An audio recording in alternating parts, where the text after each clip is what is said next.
Play by the defensive front that has controlled things now. What needs to happen, do you think, or what ought to happen in these last 12 minutes? Well, the blue team has got to score a touchdown. I mean, you move the ball up and down the field, but you haven't been able to cash in. And leaving the spring, you want to know that you can put some points on the board via the touchdown, not just field goal. Well, that big hole opens up.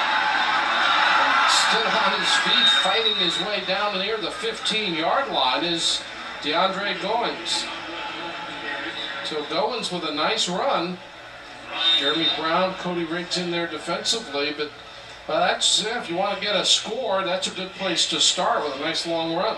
Yeah, I mean, good blocking up the middle, and he's able to pop it through. You'd like to see him make that defender miss him in the open field, but here's a guy that wasn't even on our depth chart as a running back. He was a wide receiver. Up the middle again.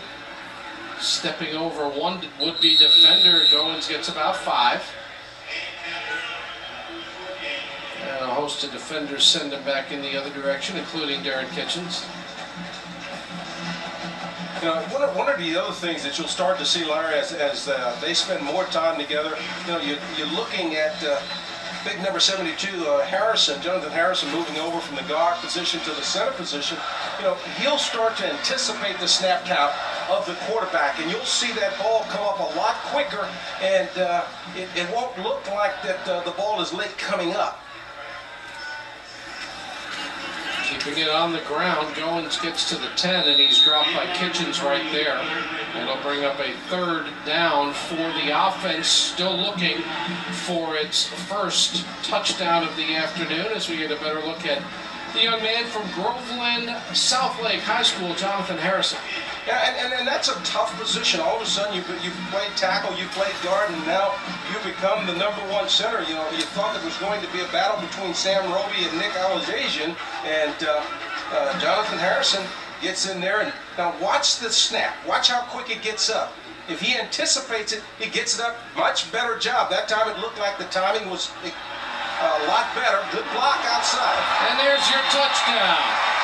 Larry, you should have told me earlier just to ask for a touchdown and we would get one, but nice job by Tyler Murphy of getting the ball out into the flat to Sims, and he takes it in for the touchdown. Ben Sams out of St. Petersburg, a walk-on, gets the first touchdown of the spring game, and a terrific block by Josh Postel, who doubled back to make sure that Sams didn't get caught from behind. Let's take a look. 86 Blue will set this block. Good job at getting outside and then getting rid of the football, and then just, Larry, you stated, a great block by Postel. So Zach Brust makes the extra point. There you see the man who got in the end zone, Ben Sams. Here's another look at it, and people say, well, he'd have been sacked, but good job of just stopping and delivering the football by Tyler Murphy. And I think Darren Kitchens is going to go back to head swivel school to keep an eye out. That's the second one of those he's taken for that.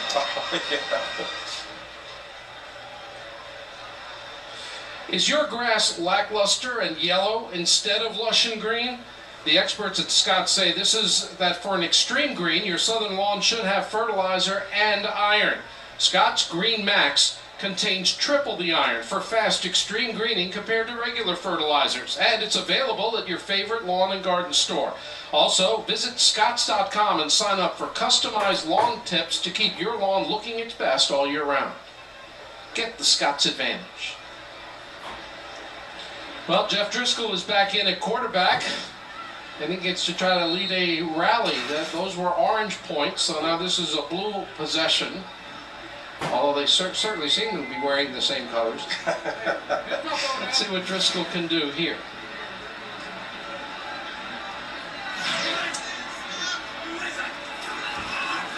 Well, in reverse. And it's dropped. And there's a flag on the play. We have an injured player down as well. So that play was bad in every way imaginable. The ball mishandled, a flag, and now you have an injured player in the middle of the field. I think it's Dominic Easley.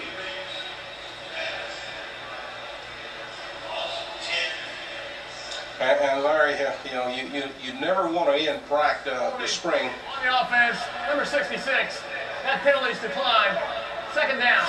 You never really want to end spring with players getting banged up and injured, because that makes it a very long off season, and then all the work that they're not able to get in preparation for the fall, the open the season. So as well as Dominic Easley has been playing, you hope that it's something minor and that he's going to be okay.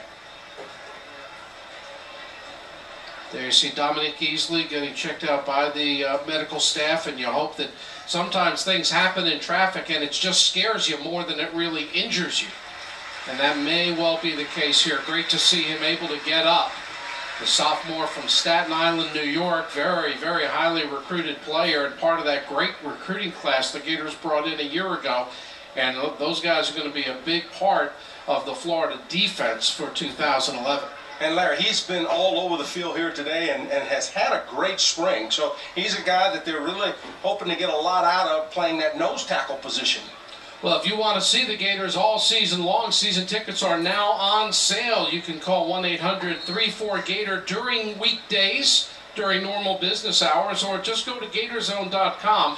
Order your tickets today. The 2011 season, not all that far away, as the Gators look to contend and compete in the SEC.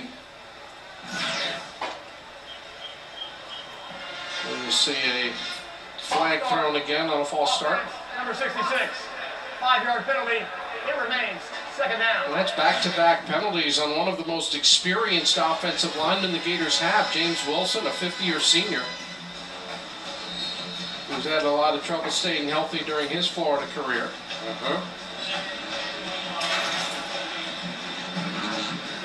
So officially second and about 19. Driscoll with time is going to throw deep for Dunbar, a little too deep for Dunbar. That time it was slightly overthrown, but what Driscoll will learn, Larry, on a play like that, when you've got that receiver going through the seam, you want to lead him outside and away from the safety. He throws this ball inside. Now, this ball's got to be thrown high and outside. Therefore, the safety is not a factor, and you could put air under it and allow your receiver to go get it. You don't have to line it in to try and stay away from the safety. Josh Evans kind of pulled up at the end of that play and has left the game. Running left side. Going out of bounds, that's Malcolm Jones. Michael Taylor ran him out of bounds. Taylor's been active, number 51 on the defense. And we started the broadcast saying, for a lot of guys, this is an opportunity to catch the coach's eyes, to say, hey, I want to be a starter. I don't just want to be on the team. I want to be the guy that's in there when it really counts and the game's on the line. And Michael Taylor is making a statement. It's about 7 minutes left to play in this spring football game for the Florida Gators. They got one touchdown on the board plus 3 field goals. But the Gator offense will look a whole lot different in the fall if they get their offensive line healthy, get Jeff Demps into the mix. Certainly that would be a plus as well. You see Chris Rainey, he's seen some action today, but hasn't touched the ball a great deal. Just 5 carries for number 3. Now he's back there to field a punt, so they're punting it on 4th down.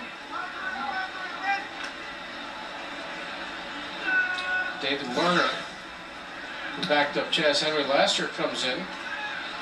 That punt will hit at the 31, and Rainey will field it at the 19. No punt returns. I don't remember Florida ever returning punts in a spring game, except maybe early in the 80s, but not in a long time. We have timeout on the field here in the Swamp in Gainesville. The Orange and Blue debut presented by Scott's continues after this timeout.